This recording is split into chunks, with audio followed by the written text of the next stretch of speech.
अमरावती महानगरपालिकेच्या आगामी निवडणुकीच्या पार्श्वभूमीवर राजकीय हालचालींना वेग आला असून राष्ट्रवादी काँग्रेस अजित पवार गट यांना मोठा धक्का बसला आहे। माजी नगरसेविका सपना ठाकूर आज अधिकृतरित्या राष्ट्रवादी काँग्रेसला रामराम ठोकत रवी राणा यांच्या युवा स्वाभिमान पक्षात प्रवेश केला आहे। या पक्षप्रवेशामुळे महापालिका निवडणुकीतील समीकरणे बदलण्याची चर्चा सुरू झाली आहे। अमरावती शहरातील राजकारणात मोठी घडामोड घडली असून राष्ट्रवादी काँग्रेस अजित पवार गटाला मोठा राजकीय धक्का बसला आहे। राष्ट्रवादी काँग्रेसच्या माजी नगरसेविका सपना ठाकूर यांनी राष्ट्रवादी पक्षाला रामराम ठोकत युवा स्वाभिमान पार्टीमध्ये प्रवेश केला आहे। हा पक्षप्रवेश 25 डिसेंबर रोजी अमरावती येथील युवा स्वाभिमान पार्टीच्या कार्यालयात पार पडला। यावेळी सपना ठाकूर यांच्या सोबत शेकडो कार्यकर्त्यांनीही युवा स्वाभिमान पार्टीत जाहीर प्रवेश केला। निवडणुका तोंडावर असताना झालेल्या या पक्षांतरणामुळे राजकीय वर्तुळात मोठी चर्चा सुरू झाली आहे। विशेष म्हणजे माजी नगरसेवकांची ही घरवापसी मांडली जात असून युवा स्वाभिमान पक्षाला यामुळे बळ मिळाल्याचे चित्र आहे। आज 25 डिसेंबर भारताचे माजी पंतप्रधान अटल वाजपेयी यांच्या जयंतीनिमित्त शुभेच्छा देतो।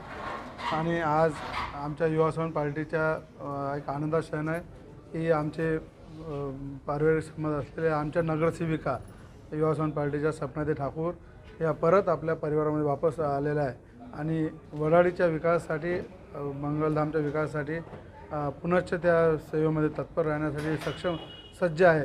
अशा आमच्या नगरसेविका ज्यांनी युवा स्वाभिमान पार्टीतर्फे आपले आशिषभाऊ गावंडे आणि सपना ठाकूर यांनी जे प्रभागामध्ये विकास केला आहे त्या कार्याला पूर्ण कंटिन्यू नेण्याचं काम पुन्हा हे दोघंजण करतील या उद्देशानं ताईंचा या ठिकाणी पुन्हा घर वापसी झाला आहे।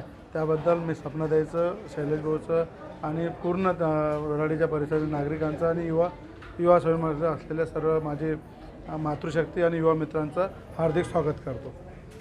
पक्षप्रवेशावेळी बोलताना सपना ठाकूर यांनी राष्ट्रवादी काँग्रेसचे मूळ विचार बाजूला पडत चालल्यामुळे आपण युवा स्वाभिमान पार्टीत प्रवेश केल्याचे स्पष्ट केले। युवा स्वाभिमान पार्टीच्या नेतृत्वावर विश्वास ठेवत जनतेच्या प्रश्नांसाठी आणि शहराच्या विकासासाठी नव्या जोमाने काम करण्याचा निर्धार त्यांनी व्यक्त केला। या प्रवेशामुळे आगामी निवडणुकांच्या पार्श्वभूमीवर अमरावतीतील राजकीय समीकरणे बदलण्याची शक्यता वर्तवली जात आहे। राष्ट्रवादीचे विचार न पटल्यामुळे मी परत युवा स्वाभिमान आपले घरच आहे त्यामुळे मी माझ्या घरी स्वतः परत आलेली आहे आणि समस्त वडाळी प्रभागातील नागरिकांची इच्छा होती BJP सोबत BJP युवा स्वाभिमानचं गठबंधन असल्यामुळे त्यांच्यासोबत मी आले। एकंदरीतच माजी नगरसेविका सपना ठाकूर यांचा युवा स्वाभिमान पक्षात पुनर्प्रवेश हा महापालिका निवडणुकीच्या रणधुमाळीचा महत्त्वाचा ठरणार आहे।